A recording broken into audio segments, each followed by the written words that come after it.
Welcome to big TV view point. Telugu రాష్ట్రాలతో పాటు దేశ విదేశాల్లో చోటు చేసుకున్న ముఖ్యమైన ఘటనలపై లోతైన విశ్లేషణ అందించడానికి ఈ వ్యూ పాయింట్లో ప్రొఫెసర్ నాగేశ్వర్ మనతో పాటు ఉన్నారు. నాగేశ్వర్ గారు నమస్తే అండి. నాగేశ్వర్ గారు, మనం మొదటి చూడబోతున్న అంశం భీమవరం డిఎస్పీ గురించి పవన్ కళ్యాణ్ చేసిన వ్యాఖ్యలు.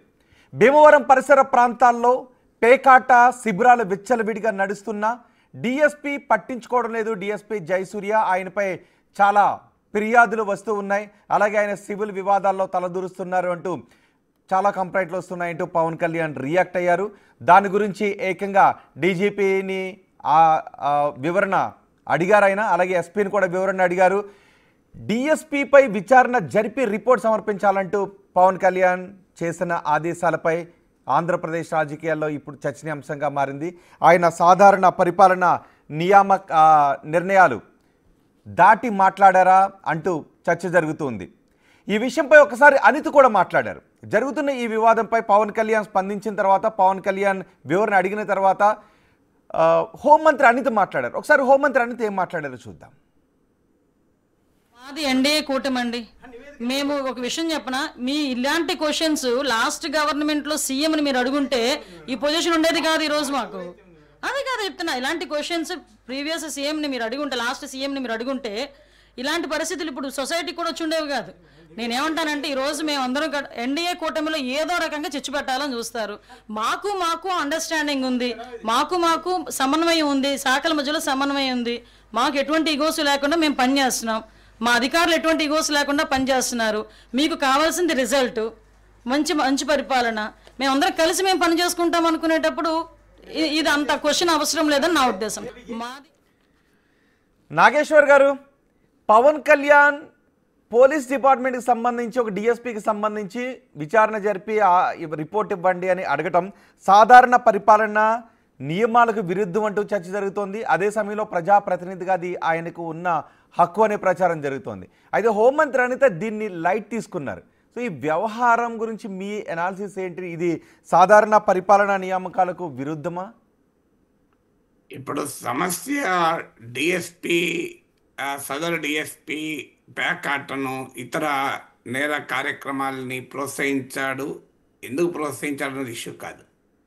ఇప్పుడు అది ఇష్యూ పవన్ కళ్యాణ్ ఎందుకు ఇన్వాల్వ్ కావాల్సి వస్తుంది, హోంమంత్రి పరిధిలో ఉంటుంది కదా అన్నది ఇష్యూ.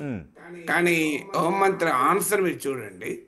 గత ప్రభుత్వాన్ని కనుక మీరు ఈ ప్రశ్న అడిగి ఉంటే ఇప్పుడు సొసైటీకి పరిస్థితి ఉండేదే కాదు.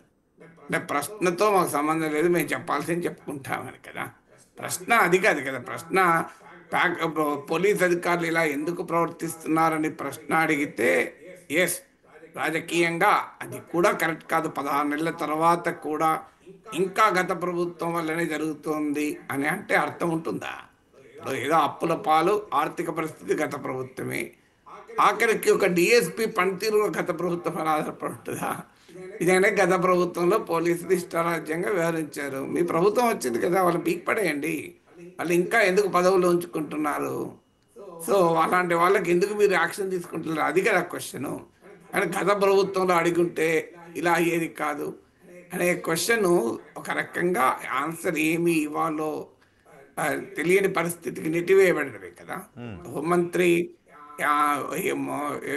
విడవంటే కప్పకో పాము కోపం అన్నట్టు సామెత ఉంది కదా.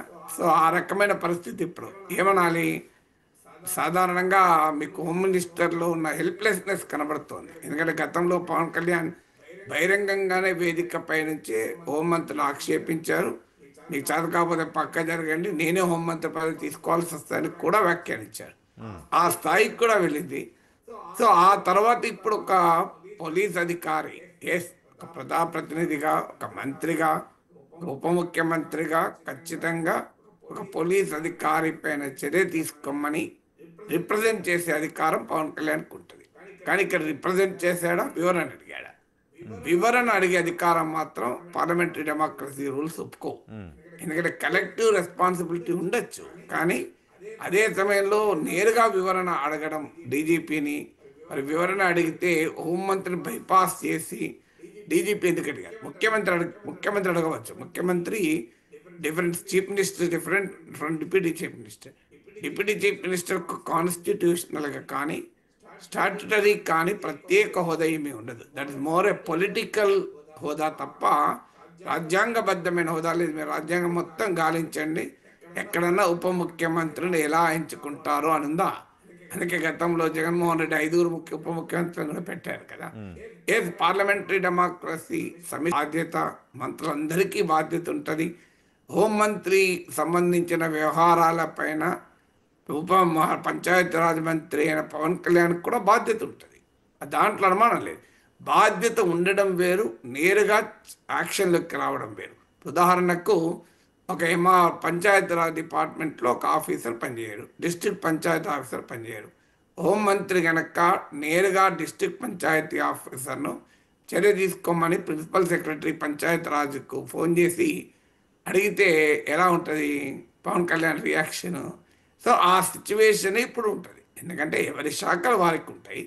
అదే సమయంలో chief minister is the head of all.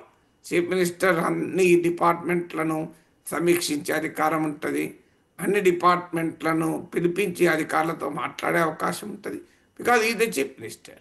So కానీ మీకు ఫండమెంటల్గా మినిస్టర్స్కి వచ్చేవరకు ఏంటంటే వాళ్ళ శాఖ పరిధిలో పనిచేస్తుంటారు. ఇతర శాఖల్లో ఏదైనా వారి దృష్టికి వచ్చినప్పుడు దాన్ని సంబంధిత మంత్రి దృష్టికి తీసుకురావడమా, లేదా చీఫ్ మినిస్టర్ దగ్గరికి తీసుకెళ్ళడమా, లేదా క్యాబినెట్లో రైజ్ చేయడమా ఉంటుంది తప్ప నేరుగా యాక్ట్ కాదు. ఒక రకంగా అది చీఫ్ మినిస్టర్గా యాక్ట్ అయినట్లే. సో కూటమి మధ్య సమన్వయము చిచ్చు పెట్టడం అనే ఉద్దేశం కాదు. అసలు ఈ పరిణామాలే జరగకపోతే చిచ్చు ఎక్కడిది? సో ఈ చిచ్చు చర్చ ఎందుకు జరుగుతుంది? బహిరంగంగా చర్చ జరుగుతుంది కదా. ఇప్పుడు మనం చెప్పలేదు కదా పవన్ కళ్యాణ్ హోంమంత్రి పైన అలా వ్యాఖ్యలు చేయమని గతంలో మనం చెప్పింది కాదు కదా. సో అందువల్ల అయితే హోమ్ మినిస్టర్ ఏం చేయగలుగుతారు? కూటమికి రెండవ పెద్ద నాయకుడు పవన్ కళ్యాణ్. సో పవన్ కళ్యాణ్తో ఘర్షణ పడే అవకాశం ఏ మంత్రికి ఉండదు. అలాంటప్పుడు ఏం చేయాలి? ఆన్సర్ లేదు కదా. మరి పవన్ కళ్యాణ్ ఇలా ఎందుకు వ్యవహరించాల్సి వచ్చింది అనేది నెక్స్ట్ క్వశ్చన్. ఆయన మరి హోమ్ మినిస్టర్కి చెప్పి అమ్మ చూడు డిఎస్పీ చాలా ఓవర్ యాక్షన్ ఉంది, ఇతర పైన యాక్షన్ తీసుకోండి అని చెప్పచ్చు. మరి అలా హోమ్ మినిస్టర్కి ఎందుకు చెప్పలేదు పవన్ కళ్యాణ్? అంటే తానే ఎందుకు యాక్ట్ చేశాడు? మేము ఇగో లేకుండా పని చేస్తున్నాం అన్న పదం హోమ్ మినిస్టర్ వాడారు. అంటే అర్థం ఏంటి? ఇగోలే ప్రాబ్లమా అనే క్వశ్చన్ వస్తుంది కదా. ఎందుకు ప్రత్యేకంగా నొక్కి చెప్పాల్సి వచ్చింది ఇగో లేకుండా మేము పని చేస్తున్నామని? ఇగోలు అని చర్చ ఎందుకు వచ్చింది ఇక్కడ?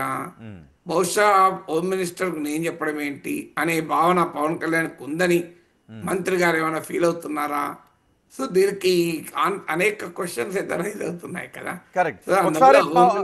నాగేశ్వర్ గారు ఒక్కసారి పవన్ కళ్యాణ్ గతంలో కూడా మాట్లాడిన మాట కూడా ఉంది. అంటే దీని గురించి వివరణ అడిగితే కూటమిలో చిచ్చు పెట్టాలని చూస్తున్నారు అని అనిత అన్నారు. పవన్ కళ్యాణ్ అంతకుముందు మేము 15 ఏళ్ళు కలిసి ఉండాలని అనుకుంటూ ఉన్నామని పవన్ కళ్యాణ్ అన్నారు. ఒకసారి గతంలో పవన్ కళ్యాణ్ అన్న బయట కూడా విందామండి. ఈ కూటమి ఒక 15 ఏళ్ళకి తక్కువ కాకుండా బలంగా ఉండాలి. మనందరం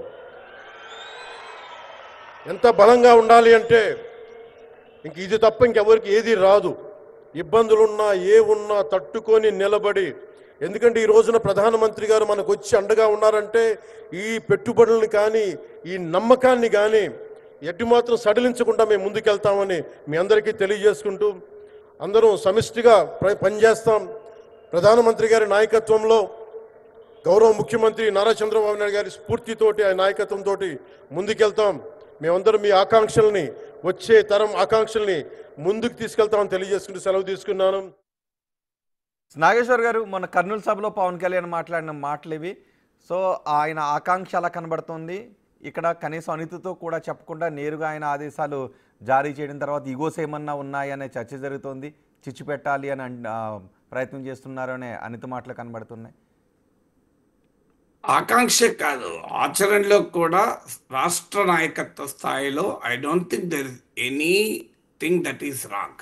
మీకు చంద్రబాబు నాయుడు కానీ లోకేష్ కానీ పవన్ కళ్యాణ్ పట్ల చూపుతున్న గౌరవము, చంద్రబాబు నాయుడు పట్ల పవన్ కళ్యాణ్ చూపుతున్న గౌరవంలో ఎక్కడా తేడా అయితే కనిపించడం లేదు. అంతర్గతంగా ఏం జరుగుతుందో మనకు తెలియదు. కానీ బయట ఆప్టిక్స్ చూస్తే మాత్రం ఆ రకమైన భావన ఎక్కడా కలగడం లేదు. సో చంద్రబాబు నాయుడు పవన్ కళ్యాణ్ల స్థాయిలో there is a perfect coordination ఉన్నట్లే కనబడుతోంది.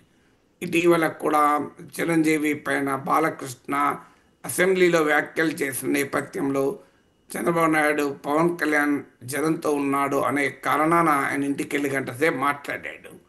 చాలా చర్చలు జరుగుతున్నప్పుడు లోకేష్ను ఉప ముఖ్యమంత్రి చేయాలి అనే చర్చ జరిగినప్పుడు, పవన్ కళ్యాణ్కు పోటీ అవుతాడని డిస్కషన్ అయినప్పుడు మంత్రులు వ్యాఖ్యానించారు తప్ప లోకేష్ ముఖ్యమంత్రి కావాలి, లోకేష్ ఉప ముఖ్యమంత్రి చేయాలని. కానీ ఎక్కడా చంద్రబాబు నాయుడు కానీ లోకేష్ కానీ రియాక్ట్ కాలే, పవన్ కళ్యాణ్ కూడా రియాక్ట్ కాలే. మీరు పవన్ కళ్యాణ్ అంత కాంట్రవర్సీ జరుగుతున్న సమయంలో అన్నిటికీ మించి చిరంజీవి ఎపిసోడ్ వచ్చినప్పుడు కూడా పవన్ కళ్యాణ్ ఎక్కడా బహిరంగంగా రియాక్ట్ కాలే. ఇంటర్నల్గా డెఫినెట్గా తన ఆవేదన వ్యక్తం చేసి ఉండాలి, ఎందుకంటే చిరంజీవి పట్ల పవన్ కళ్యాణ్కు ఉన్న గౌరవము అందరికీ తెలుసది. సో అందువల్ల బాలకృష్ణ చిరంజీవి పైన ఎవడు అనే రీతిలో చేసిన అనుచిత వ్యాఖ్యలు డెఫినెట్గా పవన్ కళ్యాణ్ నొప్పించి ఉంటాయి. పవన్ కళ్యాణ్ మెగా అభిమానులందరూ రియాక్ట్ అయితే మెగా అభిమానుల్లో నెంబర్ 1 పవన్ కళ్యాణ్ కదా. పవన్ కళ్యాణ్లో బాధ ఉండకుండా ఉండదు. కానీ బహుశా అంతర్గతంగా చంద్రబాబు నాయుడు కలిసినప్పుడు 1 అవర్ మాట్లాడినప్పుడు వ్యక్తం చేసి ఉండాలి. కానీ బయటికి మాత్రం ఆప్టిక్స్లో ఎక్కడా తేడా రాలే. సో ఈవెన్ జనసేన మంత్రులు కావచ్చు, ఎమ్మెల్యేలు కావచ్చు, ఎవరు కూడా బాలకృష్ణకు వ్యతిరేకంగా కామెంట్ చేయలే, రియాక్ట్ కాలే. సో అంత పకడ్బందీగా మెయింటైన్ చేస్తున్నారు. వాస్తవంగా మెగా అభిమానులు తీవ్ర అలజడికి కారణమైంది బాలకృష్ణ చిరంజీవిని పైన ఇలాంటి వ్యాఖ్యలు చేయడం ఏంటని. ఆ ఎపిసోడ్ను విజయవంతంగా చంద్రబాబు నాయుడు పవన్ కళ్యాణ్ ఇద్దరు సమసిపోయేలా చేశారు. ఎందుకంటే ఈ 2 పార్టీలకు కూటమి అవసరం. మీకు ఇవాళ ఒక టీడీపీకి అవసరం కాదు, టీడీపీకి తప్పనిసరిగా అవసరము. టెక్నికల్గా టీడీపీకే బలం ఉండొచ్చు, మెజారిటీ ఉండొచ్చు. కానీ ఒక్కసారి జనసేన టీడీపీల మధ్య అగాధం ఏర్పడితే భారతీయ జనతా పార్టీ వైఖరిలో కూడా మార్పు వస్తుంది. సో బీజేపీ జనసేన గనక ఏకమై టీడీపీతో ఘర్షణ పడితే నష్టం. ఎందుకంటే బీజేపీ జాతీయ నాయకత్వం పవన్ కళ్యాణ్ ముందు పెట్టి తెలుగుదేశం సంగతి తేల్చుకోవచ్చు అని గతంలో ఏబిఎన్ రాధాకృష్ణ విశ్లేషించారు. సో అందువల్ల అంత సులభంగా తెలుగుదేశం ఈ కూటమిని డిస్టర్బ్ చేసే పని చేయదు. ఇక జనసేనకు కూడా అంతే నష్టం, అంతకన్నా ఎక్కువ నష్టం కూడా.